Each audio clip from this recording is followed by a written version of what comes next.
ने कहा कि अभी लगभग 14 करोड़ लोग हमारे देश में खेती कर रहे हैं। अगर गांव और खेती की आमदनी बढ़ानी है, 2022 तक दोगुनी करनी है, तो उसका एक फार्मूला ये है कि सीधे सीधे कम से कम इस पीरियड में 4 करोड़ लोगों को कम कीजिए खेती से, क्योंकि खेती उनके लिए नॉन प्रॉफिटेबल हो गई है, वो बेचना चाहते हैं। स्टडी बता रही है 40% किसान जमीन बेचने को तैयार बैठे हैं। डाटा बैंक अवेलेबल होगा तो कारपोरेट कंपनी का आदमी दिल्ली में बैठा हो या न्यूयॉर्क में बैठा हो, एक क्लिक पर देख लेगा कि बिहार में कितनी जमीन है, यूपी में कितनी है, किस तरह से उसको खरीदा जा सकता है, किस तरह से क्या उसका इस्तेमाल किया जा सकता है। ये जो कर्ज है बेसिकली ये किसानों के गले में फांसी का फंदा है। साथ डॉक्टर रविंद्र राणा जी मौजूद हैं और डॉक्टर साहब, जैसे कि मैंने बताया कि ये पेशे से पत्रकार हैं, लेकिन उनकी जड़ों में किसानी है और ये एक किसान परिवार से संबंधित है। रविंद्र, इसकी पिछले हमारी विभिन्न सरकार है वो अधिनियम लेके आई है और उसके बाद कुछ अध्यादेश पारित किए। इससे जुड़े हुए लोग हैं या कृषक, उनके लिए वो कितने अच्छे हैं, उसके क्या रिपरकशंस पड़ सकते हैं, उसका क्या प्रभाव पड़ सकता है, क्या उसको एक, अगर मैं किसान हूँ और मैं समझना चाहूँ तो किस तरह। जी, अभी सरकार ने जो बदलाव किया है सबसे बड़ा, वो आवश्यक वस्तु अधिनियम में बदलाव किया है। सरकार का कहना यह है कि इन बदलावों से जो उन्होंने हाल में किए हैं किसानों की जिंदगी बदल जाएगी, लेकिन ये सरकारी पक्ष है। किसान का जो पक्ष है उसको भी यहाँ समझना जरूरी है। हकीकत यह है कि आवश्यक वस्तु अधिनियम पूरे देश में किसानों और जो खेती से जो उत्पन्न होने वाली चीजें हैं उनके उपभोक्ताओं दोनों के हितों को सुरक्षित रखता है इस देश में। एक तरफ वो ये सुनिश्चित करता है कि बीच में जो भी लोग रिटेलर्स हैं, जो होलसेलर्स हैं कृषि उत्पादों के, वो इतने बड़े पैमाने पर भंडारण ना कर लें कि मार्केट में कालाबाजारी हो जाए, उपभोक्ता को चीजें महंगी मिलने लगें, या बाजार में किसानों को इतने सस्ते में माल बेचना पड़े कि उनके सामने मुश्किलें खड़ी हो जाएं। हमारे देश की सरकार ने इस व्यवस्था के लिए फूड कारपोरेशन का गठन किया था, जिसका कंसेप्ट ये था कि वो किसानों के उस रेट पर जो सरकार तय करती है, किसानों की फसलों का जो रेट, जिसको मिनिमम सपोर्ट प्राइस कहते हैं, उस पर खरीदेगी किसानों की पैदावार, किसानों की उपज, और जो उपभोक्ता हैं, जो देश के नागरिक हैं, जो इस स्थिति में नहीं है कि बहुत महंगा खरीद सके, उनको सस्ते में मुहैया कराएगी और ये बैलेंस करेगी कि कहीं कालाबाजारी ना हो, चीजों के दाम अचानक से नहीं बढ़ जाएं। आवश्यक वस्तु अधिनियम के खत्म करने से एक बड़ा संकट ये पैदा होगा कि जो उपभोक्ता हैं उनके सामने ये बड़ा क्राइसिस होगा कि जो रिटेलर्स हैं, होलसेलर्स हैं, वो कृषि उत्पादों का बड़े पैमाने पर स्टॉक कर सकेंगे। उनकी स्टॉक लिमिट खत्म की जा रही है, वो किसी भी सीमा तक भंडारण कर सकते हैं। तो ऐसी स्थिति में जब किसान फसल पैदा कर रहा होगा, उस वक्त वो बड़े पैमाने पर परचेजिंग करेंगी वो कंपनियां, जो फूड प्रोसेसिंग कंपनियां हैं, जो खाने पीने की चीजों से, खेती के उत्पादों से जुड़ी हुई कंपनियां हैं, वो कारपोरेट्स बड़े पैमाने पर परचेजिंग करेंगी और परचेजिंग करने के बाद वो बड़े पैमाने पर स्टोर करेंगी और अपने हिसाब से मार्केट में तेजी और मंदी ला सकेंगी। तो बड़ा नुकसान किसान के लेवल पर यह होगा कि उसका उत्पाद वो उस वक्त खरीदेंगी जिस वक्त वो फसल पैदा कर रहा है, जिस वक्त रेट कम होता है। धीरे धीरे सरकार की कोशिश ये है कि वो किसान को खुले बाजार में ले जाए और वो मिनिमम सपोर्ट प्राइस भी तय न करे, क्योंकि शुरुआत में ये संभव है बहुत बड़े पैमाने पर कि जो मिनिमम सपोर्ट प्राइस है उससे थोड़ा ऊपर जाकर के ये कंपनियां खत्म करें और फिर सरकार ये कहे कि अब मिनिमम सपोर्ट प्राइस अप्रासंगिक हो गया है और वो खत्म हो जाए। ये चीज मैं समझ पा रहा हूँ। ये है कि मान लीजिए प्रोडक्ट किसान पैदा करता है, ठीक है जी, और उस समय उसके पास प्रोडक्ट मतलब काफी मात्रा में फसल होती है, और मान लीजिए टमाटर है या प्याज है जी, क्या होता है कि इतने रेट कम होते हैं या कोई खरीदार नहीं होता है तो उसको खरीदना पड़ता है। आजकल जैसे ऐसा होता है, कोरोना के दौर में मिर्चियां हैं कि 1 रुपए किलो के हिसाब से किसान को बेचना है। जी, अगर उससे उस दृष्टि से सोचें तो मुझे लगता है कि ये सरकार की नीति है। नहीं, देखिए, एक बड़ा सवाल ये है, एक बड़ी समस्या देश में फसलों के दाम को लेकर के चली आ रही थी कि सरकार अभी भी सारे कृषि उत्पादों का मिनिमम सपोर्ट प्राइस डिक्लेयर नहीं करती है। और सब्जियों का कोई मिनिमम सपोर्ट प्राइस वो नहीं तय करती है, जबकि ऐसा होना चाहिए। जैसे जो पोल्ट्री के जो प्रोडक्ट्स हैं उनका कोई मिनिमम सपोर्ट प्राइस सरकार तय नहीं करती है। जो अनाजों से संबंधित फसलें हैं, जो दलहन की फसलें हैं, तिलहन की फसलें हैं, गन्ना है, इन्हीं का रेट आमतौर पर सरकार तय करती है। यही वजह है कि कोरोना के पीरियड में चूंकि वो जो किसान है, जो गन्ने का किसान है, जो अनाज और दालें पैदा करने वाला किसान है, उसके सामने तो अभी ये सिक्योरिटी थी कोरोना के क्राइसिस में भी कि उसकी फसल मिनिमम सपोर्ट प्राइस पर बिक जाए।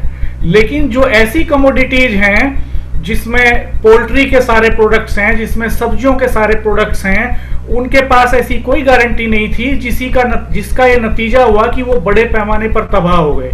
मिल्क प्रोडक्ट्स आप देखिए, दूध का रेट मार्केट में प्रोड्यूसर को, जो किसान जो दूध पैदा कर रहा है, उसको 12, 13, 15 रुपए लीटर तक कम जाके मिला है।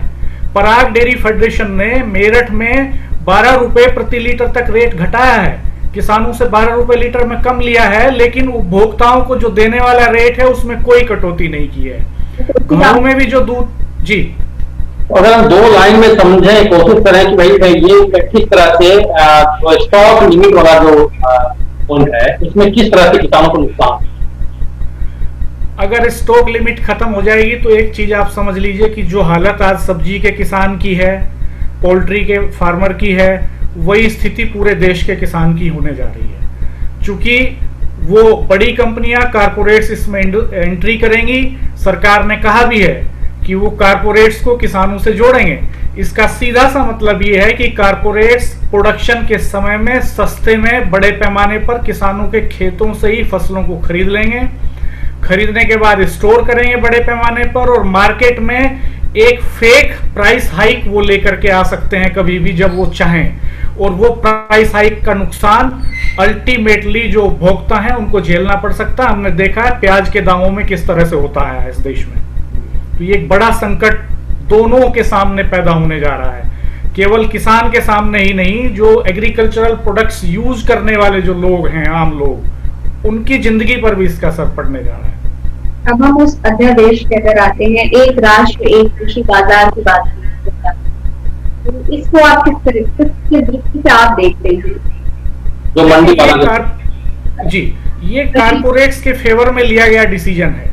कोई किसान, इस देश में जो लैंड होल्डिंग्स हैं वो बेहद कम हैं। इस देश में 1 हेक्टेयर से कम जोत का किसान है 85% किसान। यानी वो इस स्थिति में नहीं है कि वो नजदीक के शहर में भी ले जाकर के अपना माल बेच सके। उसका माल गांव में खेत से खरीद करके नजदीक की मंडी तक भी बिचौलिए लेकर के जाते हैं। तो ये बात बेमानी है कि वो पूरे देश में कहीं भी ले जाकर के मार्केट में अपना प्रोडक्ट बेच सकता है। इससे उस किसान को आजादी नहीं मिलेगी, इससे आजादी मिलेगी उस कारपोरेट को जो एक गांव में, बिहार के गांव में गरीबों से, किसानों से, छोटी लैंड होल्डिंग के किसानों से बहुत सस्ते में खरीद रहा होगा और दिल्ली में ला करके महंगे में बेच रहा होगा। वो कहीं भी स्टोर कर सकता है, कहीं भी सेल कर सकता है।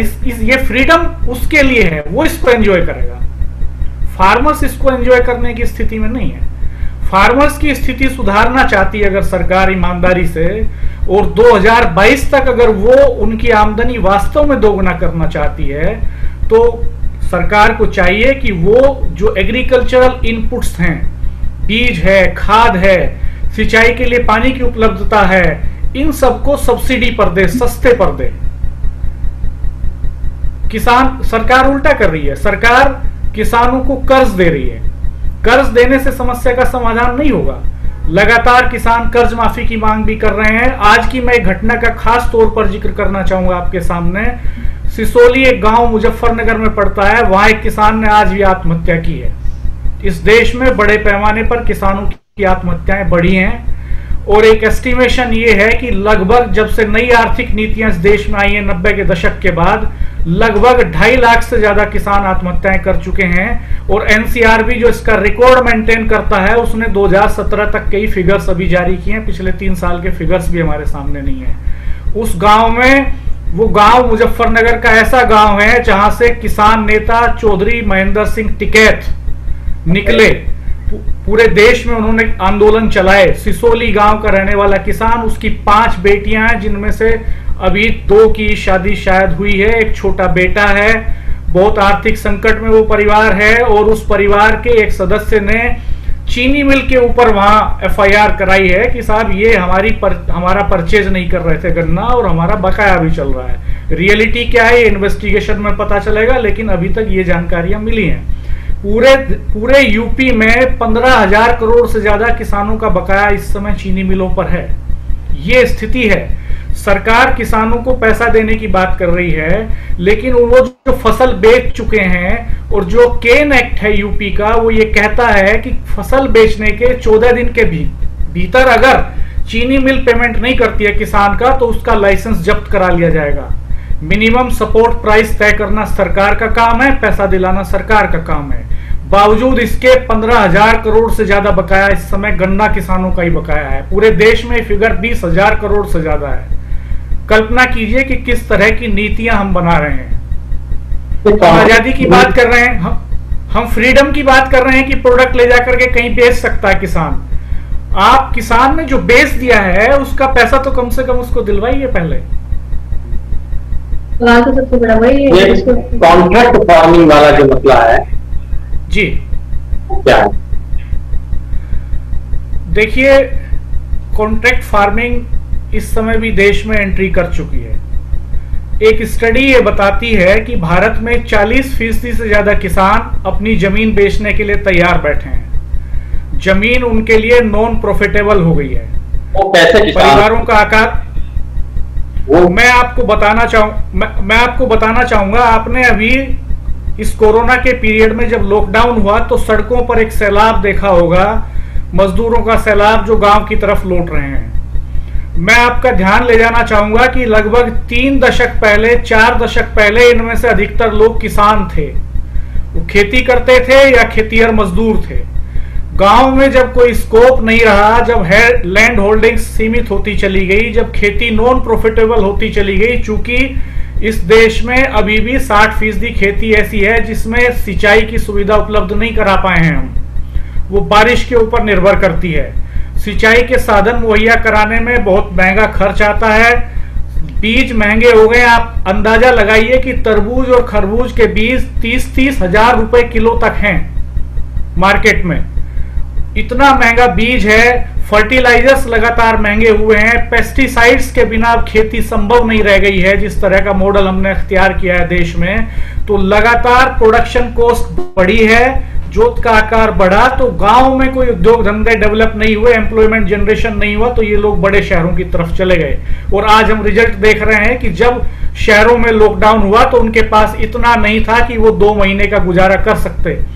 बड़ा खतरा ये है कि ऐसे वक्त में, अभी 3 साल पहले हमारे फाइनेंस मिनिस्टर ने पार्लियामेंट में ये कहा था, नीति आयोग ने सजेशन दिया सरकार को, उस बेसिस पे वित्त मंत्री ने कहा कि अभी लगभग 14 करोड़ लोग हमारे देश में खेती कर रहे हैं। अगर गांव और खेती की आमदनी बढ़ानी है, 2022 तक दोगुनी करनी है, तो उसका एक फार्मूला ये है कि सीधे सीधे कम से कम इस पीरियड में 4 करोड़ लोगों को कम कीजिए खेती से।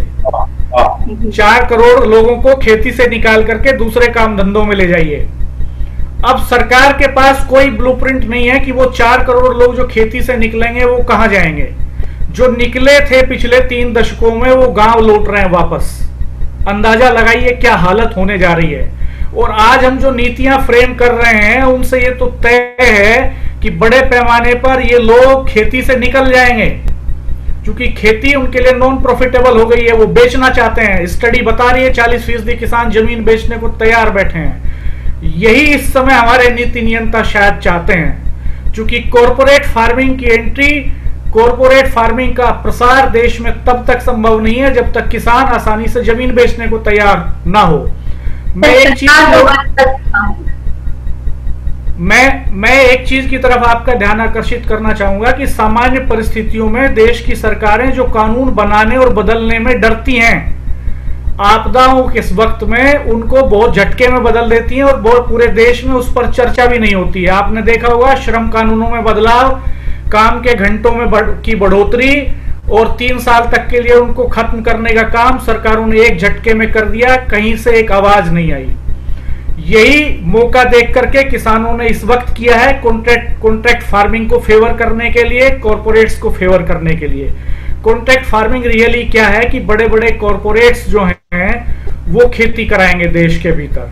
वो खेती कराने के 2 फॉर्मूले अख्तियार कर सकते हैं। वो लैंड परचेज भी कर सकते हैं। पिछले दिनों आपने सुना होगा कि प्रधानमंत्री जी ने कहा था कि पूरी जो जमीनें हैं गांवों की उनका भी डाटा बैंक बनेगा। एक माउस के एक क्लिक पर अगर डाटा बैंक अवेलेबल होगा तो कारपोरेट कंपनी का आदमी दिल्ली में बैठा हो या न्यूयॉर्क में बैठा हो, एक क्लिक पर देख लेगा कि बिहार में कितनी जमीन है, यूपी में कितनी है, किस तरह से उसको खरीदा जा सकता है, किस तरह से क्या उसका इस्तेमाल किया जा सकता है। इससे उस किसान को कोई फायदा होने वाला नहीं है जिसके पास अभी इंटरनेट भी नहीं है, जिसके पास इंटरनेट की एक्सेस भी नहीं है। इससे फायदा अल्टीमेटली उन्हीं को होने जा रहा है। तो कॉर्पोरेट फार्मिंग में बड़ी बड़ी मल्टीनेशनल कंपनियां जो इस समय महंगे सीड्स बेच रही हैं, पेस्टिसाइड्स बेच रही हैं, वो इस खेती को गिरफ्त में ले लेंगी। 2 तरीके से वो ले सकती हैं। वो सीधे जमीनें खरीद सकती हैं, 40% लोग बैठे हैं तैयार बेचने को। दूसरा तरीका ये हो सकता है कि लोकल जो प्लेयर्स हैं वो उनके साथ कोलैबोरेशन कर सकती हैं। जैसे आपने सुना होगा कि फेसबुक ने जियो के साथ कोलैबोरेशन किया। अभी फेसबुक का भी मुनाफा बढ़ा और जियो का भी बढ़ा। तो जो लोकल, मुझे लगता है कि जमीन पर खरीदने में कुछ प्रॉब्लम हो सकती है। वो जो नियम कानून जो भी है उससे सीधे कॉर्पोरेट किसानों की जमीन बल्क में नहीं खरीद सकती है। जी, आने वाले समय में ये संभव है कि वो खरीद लें। अभी आपको लग सकता है कि असंभव है। जब 1990 में जब हम नई आर्थिक नीतियों की बात कर रहे थे तब लोग कहते थे कि यह संभव नहीं है कि पूरे देश का एजुकेशन और हेल्थ सिस्टम प्राइवेट सेक्टर में चला जाए। आज लगभग जाने को तैयार बैठा है। तो आने वाले समय में यह संभव होगा। सरकार इस तरह के प्रोविजंस कर रही है, लेकिन अभी वो नहीं करेगी। अभी जरूरत भी नहीं है उस तरह से करने की। अभी वो क्या है कि मजदूरों में तब्दील कर लेगी किसानों को। गांव गांव में वो सीड्स देके कॉन्ट्रैक्ट करेगी। उसने एक गांव में जाके मान लीजिए फूलों की खेती करानी है तो वो सीड्स अवेलेबल कराएगी, वो फर्टिलाइजर्स और पेस्टिसाइड्स देगी, अपने रेट पर देगी और कहेगी कि ये माल हम खरीदेंगे। जैसे कपास का किसान महाराष्ट्र में है, कॉन्ट्रैक्ट फार्मिंग कपास में इस देश में सबसे पहले आई। बड़ी कंपनियों ने उनको सीड्स दिए, पेस्टिसाइड्स दिए, तमाम सारी चीजें दी और बाद में कहा कि इसको परचेज भी हम करेंगे। जो प्रोडक्शन है उसको परचेज भी अपनी शर्तों पर, अपनी कीमत पर उन्होंने किया। और आपने देखा होगा बड़े पैमाने पर जो आत्महत्याएं की वो कपास के किसानों ने की, उन किसानों ने की जो कॉन्ट्रैक्ट फार्मिंग की तरफ चले गए थे। तो ये पहला फेज है जिसमें इस तरह के कॉन्ट्रैक्ट फार्मिंग होगी। अगले फेज में वो परचेज भी कर सकते हैं, ये संभव है। तो कुल मिलाकर के जी जी आप किसानों के बीच में रहते हैं और सहायता भी करते हैं। किसान जो लैंड मैपिंग की बात हुई थी और पीएम मोदी ने ये भी कहा था कि हम किसानों को तो मालिकाना हक देंगे, स्वामित्व प्रमाण पत्र देंगे और उसका उनको फायदा मिलेगा कि वो बैंक लोन भी ले सकते। ठीक है जी। अब ये दूसरा कदम ये है कि हम जो है आपको आजाद करते हैं। आप अपनी उपज जो है आत्मनिर्भर बनने के लिए अपनी फसल को आप बेच सकते हैं कहीं भी अपने मनमाने तरीके से। ये दोनों चीजें किसानों को लगता है कि ये हमारे पेपर में, तो आप किसानों के बीच में हैं, तो किसानों की फीलिंग क्या है इनको? प्रवीण जी, आपने बहुत ही अच्छा सवाल उठाया है। ये जो कर्ज है बेसिकली ये किसानों के गले में फांसी का फंदा है। ये हम आप समझ रहे हैं, किसान भी इसको समझ रहा है, लेकिन उसके पास कोई विकल्प नहीं है। जिस वक्त वो फसल बो रहा होता है उसको एग्रीकल्चरल इनपुट्स की जरूरत पड़ती है, खाद बीज दवाई की जरूरत पड़ती है, तब उसके सामने कोई विकल्प नहीं होता है लोन लेने के सिवा। मजबूरी में वो लोन लेता है। लेकिन जब वो लोन ले चुका होता है और फसल मौसम की वजह से बर्बाद हो या अभी हम देख रहे हैं कि कोरोना की वजह से मार्केट नहीं मिल पाया, भाव ना मिलने की वजह से बर्बाद हो, या हम देख रहे हैं कि 20,000 करोड़ चीनी मिलें दबाए बैठी हैं देश भर में, उसकी वजह से बर्बाद हो, फिर वो संकट में फंस जाता है, फिर उसको कोई रास्ता नहीं सूझता और फिर इस तरह की घटनाएं होती हैं जैसी आज सिसोली में हुई, ऐसी दुखद घटनाएं। तो ऐसा नहीं है, किसान समझ रहा है, तभी किसान, मैंने देखा अभी कि किसानों ने बड़े पैमाने पर इस देश में संगठन बनाने का काम भी किया है। ऐसा नहीं है कि कोई आवाज नहीं आ रही है। 100 से ज्यादा किसानों के संगठन एक मंच पर आए हैं पहली बार पिछले 1.5-2 साल के भीतर, और कल 6 जून को वो ट्विटर पर एक मुहिम भी चलाने जा रहे हैं। शाम को 4 बजे वो ट्वीट करेंगे कि हमको हमारा पूरा कर्जा माफ कीजिए और हमको सही दाम दीजिए। इन 2 मुद्दों को लेकर के वो कल ट्विटर मुहिम चलाने जा रहे हैं पूरे देश में, क्योंकि लॉकडाउन का पीरियड है। तो ऐसा नहीं है कि जमीन पर प्रतिक्रियाएं नहीं हो रही हैं। किसान समझ रहा है इस संकट को, इस दर्द को, वो हमसे और आपसे ज्यादा झेल रहा है, हमसे और ज्यादा आगे है उसकी समझ। लेकिन संकट ये है कि उसकी बात रखने वाला और सुनने वाला आज प्लेटफॉर्म नहीं है। मैं देख रहा था मीडिया रिपोर्ट्स में 99% रिपोर्ट्स में ये जो आवश्यक वस्तु अधिनियम वाला जो डिसीजन है, इसको ऐसे बताया गया है जैसे ये किसानों की आजादी का दस्तावेज हो। इसको इस तरह से पेश किया गया है कि जैसे 50 सालों में ये पहली बार हुआ है। माफ कीजिएगा, इसके पीछे एक वजह ये भी है कि जो समाज के जो दबे कुचले और शोषित तबके हैं, अगर वो अपनी आवाज मुखर नहीं करेंगे, वो आगे नहीं आएंगे, तो उनके इस दुख दर्द को समझेगा और सुनेगा भी कोई नहीं, बताने वाले भी नहीं है आज लोग। आप ये भी देखिए, क्योंकि ये जो किसान तबका है, ये इसका आप देखिए कि जर्नलिज्म में कितने प्रतिशत लोग किसान परिवारों से हैं। जितने हैं, अगर वो जनपक्ष दर्द जर्नलिज्म कर भी रहे हैं तो वो किसानों और मजलूमों के तबकों तक जा नहीं पाते हैं। ये भी एक वजह है। मेरी अभी एक बात हुई, अभी 2 दिन पहले, बुनकरों पर एक साथी ने काम किया है, बहुत अच्छा काम किया है, कश्यपों के ऊपर काम किया है, छोटी छोटी जातियों के ऊपर काम कर रहे हैं वो, कि कोरोना में इन छोटी छोटी जातियों के ऊपर क्या इम्पैक्ट पड़ा है, जो ना खेती कर रही हैं, जिनके पास ना रोजगार है, वो कैसे जी रहे हैं। तो प्रतिनिधित्व नहीं है समाज के तमाम तबकों का जर्नलिज्म में। तो ये भी एक फैक्टर है। और दूसरा फैक्टर ये भी है कि लॉकडाउन के पीरियड में इकोनॉमिक क्राइसिस से सारे मीडिया हाउसेस जूझ रहे हैं। तो इस संकट के दौर में जाहिर सी बात है कि सरकारों का दबाव भी बढ़ा ही है। धन्यवाद रविंद्र जी, आपने बहुत अच्छी तरीके से ये चीजें हमें समझाएं, हमें क्या और हमारे माध्यम से बहुत सारे दर्शक से जरूर लाभ ले पाएंगे। और आपने बहुत एक दुखद बात भी बताई और एक अच्छी बात भी ये बताई, आपने बताई जो कि बहुत दुखद है। और दूसरी चीज जो आपने बताई कि कल एक अभियान शुरू करने वाले हैं, तो एक ही पॉजिटिव नोट है और ये देश को भी सोचता है, जनता को भी सोचता है, हम लोगों को भी सोचता है कि उनका प्रतिनिधित्व किस तरह से करना है और किस तरह से ये एक मुहिम है। किसानों की मैं से लड़ाई नहीं कहूँगी, मुहिम हमें और आपको मिल के आगे बढ़ाना है, क्योंकि किसान है तो हम और आप। थैंक यू, धन्यवाद। आपका बहुत बहुत आभार, आपने मुझे मौका दिया।